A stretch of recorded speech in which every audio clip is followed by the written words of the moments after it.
Hallo Hippos! Ich bin Maniac und heute zeichne ich mein Leben. Meine Geschichte begann vor vielen Jahren, irgendwo am Rand einer großen Scheibe. Das war zu der Zeit, als die Erde noch flach war und die Menschen in Dörfern wohnten und ihre jüngsten Söhne als Feueropfer brachten, um schlecht gelaunte Götter zu besänftigen. Dorfleben halt. Das da sind meine Eltern. Und das sind meine beiden Brüder. Und das da bin ich. Okay, das war jetzt vielleicht doch ein bisschen zu früh. So sah ich dann 9 Monate später aus. Und obwohl ich der Jüngste meiner Familie war, hatte ich Glück und wurde nicht sofort den Göttern geopfert. Vielleicht war deshalb alles unter einer fetten Schneedecke begraben, als mich mein Vater aus dem Krankenhaus nach Hause brachte. In den ersten Jahren passierte nicht viel. Meine Eltern haben mich soweit aufgepäppelt und sich dann für 2 Wochen nach Italien verdrückt. Natürlich nur, um sich dort von mir zu erholen. Ich durfte so lange bei meiner Tante chillen, was eigentlich ganz cool war. Die Tante mag ich heute noch. Ein paar Jahre später durfte ich dann auch mal mit nach Italien. Ich und meine beiden Brüder lagen auf der langen Fahrt wie in einer Sardinenbüchse im Kofferraum unseres grünen VW Passats. Dann ging's los mit Anlauf über den Rand der Scheibe hinweg und quer über die Alpen zu einem Ort namens Garden Paradiso. Damals habe ich zum ersten Mal das Meer gesehen und mich gefragt, warum wir sowas eigentlich nicht zu Hause haben. Geschlafen haben wir in Zelten auf Luftmatratzen, das war schon sau unbequem, aber damals nannte man das Flair. Mit 6 Jahren wurde ich eingeschult. Mir kam das verdammt früh vor und so richtig Bock hatte ich nicht. Ich fand schon den Kindergarten davor mit seinem katholischen Personal nicht so toll. Und dann musste ich auch noch, weil wir am Rand der Scheibe nicht so viele Grundschulen hatten, jeden Tag mit dem Bus quer über irgendwelche Gebirge fahren. Eine unglaublich lästige Angelegenheit, vor allem im Winter, wenn der Bus dabei fast ein paar Mal vom Rand der Scheibe gefallen wäre. Die Schule war okay-ish. Ein paar der Kinder waren nett und mit anderen habe ich mich nicht so gut verstanden. Am wenigsten gefiel mir Sport, wo ich regelmäßig fette Bälle in die Fresse bekam. Ich war ansonsten nicht ganz schlecht in Sport. Beim Seilspringen und Badminton war ich super. Aber in Mannschaftsspielen eine völlige Niete. Ab der 2. Klasse war ich dann auch immer der Letzte, der in eine Mannschaft gewählt wurde. In der Schule war ich schnell als ziemlicher Kasper bekannt, aber den meisten Stoff habe ich relativ leicht gelernt und kreative Ideen mit in den Unterricht gebracht. Ein paar meiner Ideen mochten sie aber nicht ganz so gerne wie das eine Mal, als ich unsere neue Katze im Rucksack mit in die Schule brachte. Ich glaube, die Katze mochte das auch nicht so. Mit den Dorfkindern kam ich nur mäßig gut zurecht und das Verhältnis zu ihnen wurde auch nicht wirklich besser, als ich aufs Gymnasium in eine andere Stadt kam. Wenigstens hatte ich von da an ein bisschen weniger mit ihnen zu tun.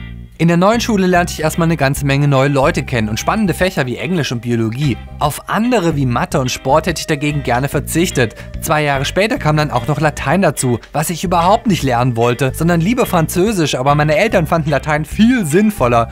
Eine tote Sprache, eine selten bescheuerte Idee, danke liebe Eltern. Ein richtig guter Schüler war ich auf dem Gymnasium allerdings nicht und in der 8. Klasse ging es mit meinen Noten schnell bergab. Einerseits sagten meine Lehrer, dass ich wohl intelligent genug wäre, den Stoff zu kapieren. Das Problem war eher, dass, wenn mich etwas nicht interessierte, ich es auch nicht lernen wollte und deshalb auch einfach nicht tat. Am Ende der 8. Klasse kam die Rechnung. Ich blieb sitzen.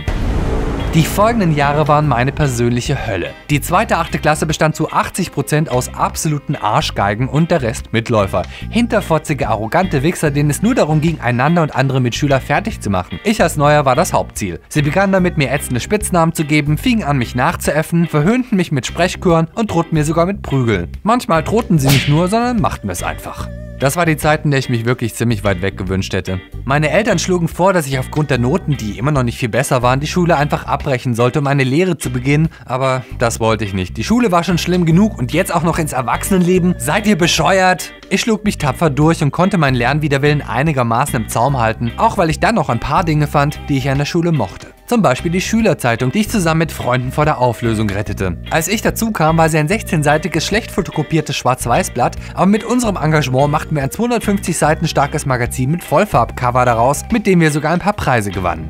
Oder die Theater AG, in der ich als Pudel verkleidet den Newton aus Friedrich Dürrenmatz die Physiker spielte. Oder später, als ich mich in einen Austauschschüler aus Schweden verliebte. Nun, ihr könnt euch vorstellen, dass meine Klassenkameraden nicht schlecht gestaunt haben, als sie feststellten, dass sie all die Jahre recht hatten, als sie mich Schwuchtel oder Homo nannten. Das Schöne für mich war, dass sie das jetzt nach meinem Coming-out nicht einmal genießen konnten, denn bei den Mädels war ich jetzt Sieger der Herzen, anders als sie, und außerdem macht das einfach keinen Spaß, jemanden als Schwuchtel zu beleidigen zu versuchen, wenn derjenige nur lächelt und sagt: Ja, stimmt. Mit meiner ersten großen Liebe hatte ich leider kein Glück. Der Junge verschwand nach Schweden und mit ihm meine Träume auf ein Leben mit Elchen und Köttbullar. Und auch mit der zweiten großen Liebe verlief es anders als geplant. Kam der doch ausgerechnet mit meiner besten Freundin zusammen, der ich Monate zuvor meinen ganzen Liebeskummer geklagt hatte. Doch irgendwann halten auch diese Wunden und während die Schule dem Ende zulief, lernte ich neue Freunde von außerhalb kennen. Einen verrückten Schweizer und einen fast genauso verrückten Deutschen und mit ihnen und meinem kleinen Auto erlebte ich wohl die beste Zeit meines jungen Lebens. Bis der Abschied kam und mein Leben eine ganz neue Wendung nahm. Direkt nach dem Abi übersprang ich, 2 ältere Brüder sei Dank, den Zivildienst, ließ all meine Freunde zurück und zog weg vom Dorf in das verträumte Karlsruhe. Eigentlich wollte ich dort Grafikdesign studieren, doch die Hochschule sagte, nö. Und so bewarb ich mich im letzten Moment für ein ganz anderes Fach, Informatik. Ich dachte, hey, ich kann gut mit Computern umgehen, wieso nicht? Oh Mann, lag ich falsch. Was aber wirklich cool war, waren die vielen neuen Freunde, das ganz neue Leben, das ab diesem Punkt für mich begann. Ich hatte mein eigenes Zimmer in einem Studentenwohnheim, niemanden mehr, der ohne Klopfen hereinkam und räum dein Zimmer auf, brüllte, und endlich die volle Freiheit, mir mein eigenes Klopapier zu kaufen, nämlich das flauschige 4-lagige von Edeka und nicht das billige 2-lagige von Aldi. Für eine Zeit schien mein Leben perfekt. Ich hatte zwar nicht viel Geld, aber fast alles, was ich mir nur wünschen konnte. Freunde, ein Leben zwischen Party und Universität, schnelles Internet, tolles Klopapier und ein paar Wochen nach meinem Umzug endlich eine richtige Beziehung mit einem Kerl, wie sie hätte besser gar nicht sein können. Doch so schnell das Glück begann, so schnell war es auch wieder vorbei. Die Beziehung zerbrach jäh, noch ehe sie richtig begonnen hatte. Und obwohl sich an den anderen tollen neuen Sachen nichts änderte, war es für mich so, als hätte jemand das Licht ausgeknipst. Es dauerte ein paar Jahre, ehe ich mich davon wieder erholt hatte. Doch das Leben ging natürlich weiter. Ich traf neue Freunde im Real Life und im Internet. Zum Beispiel einen großen Bären, der Physik studiert hat. Oder ein wummeliges Wombat, das schon bald mein bester Freund wurde. Ich ging weiter in Diskos und Bars und irgendwann wurde mir die Sache mit dem Informatikstudium zu blöd. Was mir anfangs als das ideale Fach erschien, war um einiges schwieriger und vor allem mathelastiger, als ich zuerst annahm. Ich brach das Studium ab und um meinen Eltern nicht länger auf der Tasche zu liegen, fand ich auch schnell meinen ersten richtigen Job. Ich machte mich selbstständig als Webseitenersteller für große Firmen wie Web.de und BASF und viele kleine und große Konzerne. Und das Beste, es war mehr als nur Arbeit, sondern auch mein Hobby und dank diesem Hobby hatte ich auf einmal richtiges Geld zur Verfügung. Es war eine berauschende Zeit mit vielen Nächten, die ich mit tollen Kollegen pizzamampfend im Büro verbrachte und das Leben genoss. Während ich arbeitete, lernte ich und während ich lernte, verdiente ich Geld und von dem Geld kaufte ich mir meine erste Kameraausrüstung und andere Dinge, die mir wiederum halfen, noch besser zu arbeiten. Außerdem konnte ich mir erstmals Dinge leisten, von denen ich bis dahin immer nur geträumt hatte. Reisen, mit einem Wombat in der Tasche, in die USA und quer über die ganze Welt. Als ich einmal in einer besonders stressigen Woche weg war, versprach mir einer meiner Chefs prompt eine Gehaltserhöhung, wenn ich in Zukunft etwas weniger reise. So sehr hatte er mich vermisst. Irgendwann mittendrin wurde meine Mutter schwer krank. Etwas, das sie viele Jahre verfolgt hatte und das jetzt mit voller Härte zurückschlug. Krebs. Es waren bittere Monate für sie, für mich, meine Brüder, meine Tante, mein Vater und das traurigste Weihnachtsfest, das ich jemals erlebt hatte. Im Januar 2003 starb meine Mutter. Nicht lange danach nahm ich mir eine Auszeit und flog nach Großbritannien, um das Land zu bereisen. Auf eigene Faust, immer der Nase nach. Ich besuchte London, Bristol und Manchester, Liverpool, Edinburgh und schließlich Glasgow und bestimmte jeden Tag aufs Neue, wohin es am nächsten Tag gehen sollte. Vom Roadtrip angefixt machte ich mich ein Jahr später auf die nächste Reise. Zuerst flog ich ein paar Tage nach Tokio, um danach 2 Monate lang durch Mittelerde zu reisen. Einmal die Nord- und Südinsel rauf und runter. Neuseeland war und ist für mich das schönste Land der Welt und ich glaube, wenn ich mal alt werde, will ich dorthin zurück. Zusammen mit ein paar Schafen, einem netten Kiwi und ordentlich Internet. Zurück in Deutschland holte mich schnell der Alltag wieder ein und ich fand, dass es für ein geregeltes Arbeitsleben, bis ich tot umfalle, vielleicht doch noch etwas zu früh war. Ich bewarb mich für das Studium von Medienkunst und wurde abgelehnt. Aus lauter Trotz bestand ich nun auf ein Probejahr und zog dieses eisern durch. Und als ich mich danach erneut bewarb, wurde ich auch tatsächlich angenommen. Von nun an studierte ich also Kunst, genauer gesagt Medienkunst, Fotografie an der Hochschule für Gestaltung in Karlsruhe und führte das sogar fort, als ich Ende 2006 nach Berlin umzog. Mein Vordiplom machte ich mit einer glatten 1 mit Das schöne Geschlecht, einer Serie aus Fotomontagen von Menschen, in deren Gesichter ich Geschlechtsteile montiert hatte. Ja, viel Spaß mit diesem Bild in eurem Kopf. Doch so richtig glücklich gemacht hatten mich die 3 Jahre Studium auch nicht. Meine Hochschule mit Rektor Peter Sloterdijk war philosophisch geprägt, doch so sehr mich das auch interessierte, meinen Wunsch, Menschen auch mal mit Comedy statt deutscher Betroffenheitskunst zu unterhalten, konnte ich mir dort nicht erfüllen. Nach dem Vordiplom beendete ich das Studium, um anderen Plänen Platz zu schaffen. Während Social Media das Web eroberte und ich mir meinen Platz in der Blogosphäre erkämpfte, kam etwas Neues, Spannendes aus den USA. YouTube. Die ersten YouTube-Stars wie Smosh, The Winecone oder Dex Flame hatte ich schon fast von Anfang an auf dem Schirm. Doch in Deutschland nahm man die Seite eher als Abspielstation für lustige TV-Clips und Musikvideos wahr. Schnell machte ich meine ersten Videos, aber eine echte Community war hier noch kaum vorhanden. Und so freute ich mich mal über 20, 50 oder auch 100 Zuschauer. Außerdem hatte ich zwar jede Menge Ahnung vom Fotografieren, aber vom Videomachen keinen blassen Schimmer. Das änderte sich, als ich mich Ende 2007 in das nächste große Abenteuer meines Lebens stürzte: Australien. Schon lange wollte ich mal durch das Land reisen, nicht als Tourist für ein paar Wochen, ich wollte es richtig erleben für ein ganzes Jahr und dabei jeden Schritt dokumentieren. Im Dezember 2007 löste ich meine Wohnung auf, stopfte meine Sachen in ein Lager am Stadtrand von Berlin, stieg in einen Flieger und flog los.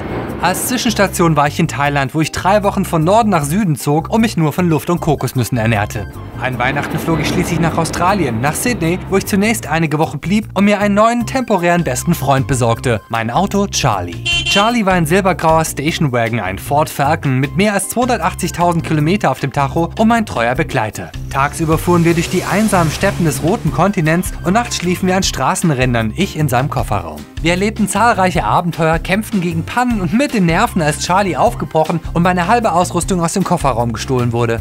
Er war nur ein Auto, doch wir waren ein Team und ich weinte Tränen, als ich das Land im Herbst 2008 wieder verlassen musste. Australien war die zweite große Reise meines Lebens und eines Tages komme ich wieder.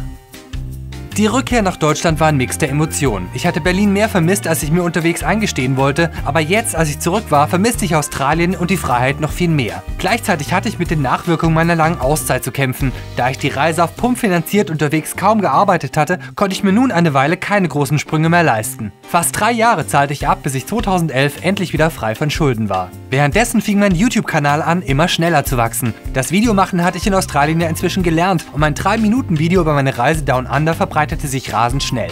Meine Zuschauer, die ich liebevoll nach den Kinder Happy Hippo benannte, war schnell über 100.000 Nilpferde stark und hat mein Leben völlig auf den Kopf gestellt. Außerdem hatte ich sofort nach meiner Rückkehr wieder einen Job. Dieses Mal zusammen mit meinem besten Freund dem Wombat bei der Filmcommunity Movie Pilot, über die ich spannende Begegnungen mit Hollywood hatte. So traf ich zahlreiche Stars, war mehrmals in den US-Studios von Disney und Pixar zu Besuch, konnte die Muppets und Jason Segel interviewen und wurde von Tim Burton persönlich durch das Set seines Animationsfilms Frankenweenie geführt. Auch andere Träume konnte ich mir erfüllen, wie meine Reise durch Jordanien und Exkursionen in die atomverseuchten Ruinen von Tschernobyl. Und meine Nilpferde waren immer irgendwie dabei, ob auf YouTube, Twitter, Facebook oder Tumblr. Sie begleiten mich und sind als fantastische kreative Community das Beste, was mir in den letzten 4 Jahren passiert ist. Und wenn ich auf die vielen Aufs und Ups zurückblicke, denke ich, selbst wenn alles zum Stillstand gekommen scheint, geht es doch immer irgendwie noch weiter. Und meistens wird es viel besser, als man es sich hätte träumen lassen. Als meine Klassenkameraden mir das Leben zur Hölle machten, meine erste Beziehung scheiterte und meine Mutter starb, hätte ich nie gedacht, dass ich aus diesem dunklen Loch herauskommen könnte und all das Großartige erreichen würde, was später kam. Australien, meine Reisen, YouTube und all meine Freunde. All das zeigt, dass nichts wichtiger ist, als an sich selbst und seine Zukunft zu glauben. Egal wie verworren das Leben manchmal scheinen mag, du hast es in deiner Hand. Es wird immer besser, denn die Zukunft ist das Beste, was du hast. Ich hoffe, dir hat mein gezeichnetes Leben gefallen und wenn ja, freue ich mich über einen Daumen hoch und vielleicht verrätst du mir in den Kommentaren, was für dich das Wichtigste im Leben ist und ob YouTube auch dein Leben verändert hat. Und wenn ja, wie? Wenn du mehr Cartoons und Videos von mir sehen willst, abonniere doch einfach diesen Kanal. Und hier kannst du dir noch anschauen, wie andere YouTuber ihr Leben zeichnen in den Videos von Ape Crime und Chris Tess. Mehr Cartoons von mir gibt's außerdem hier in der Playlist und dann sehen wir uns beim nächsten Mal wieder. Bis dann, bye.